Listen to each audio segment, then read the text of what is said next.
আসসালামু আলাইকুম। শিল্পীদের জীবনযাপন নিয়ে আমার একেবারেই আগ্রহ নেই। বাংলাদেশের শিল্পীরা মরে গেলে জানা যায়। প্রবাসী পরিবার, একাকিত্ব, তাদের নিঃসঙ্গ জীবন। বাস্ততা বাস্তবতায় আসি, শিল্পী এবং সাধারণ মানুষ আলাদা করে বলছি না। একাকিত্ব নিজে থেকে বরণ করে নিলে সমাজের কিছু করণীয় থাকে না। পরিবার বা সন্তান প্রবাসী করতে মরিয়া হওয়ার আগে মানসিক প্রস্তুতি নিতে হবে। এরপর সম্পর্ক মোবাইলবন্দি থাকবে। দেশে থাকলেও আমাদের পারিবারিক বন্ধন কতটুকু ধরে রাখতে পারি? অধিকাংশ সময় দেখা যায় পিতামাতা সন্তান নিয়ে সময় দিচ্ছে না।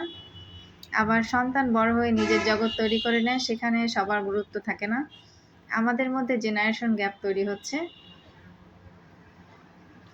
গ্যাপ প্রজন্ম থেকে প্রজন্ম ছড়িয়ে পড়ছে।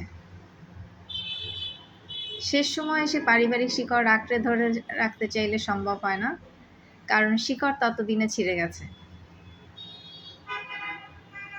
সময় থাকতে উপলব্ধি করার মানসিকতা না থাকলে যা হয়।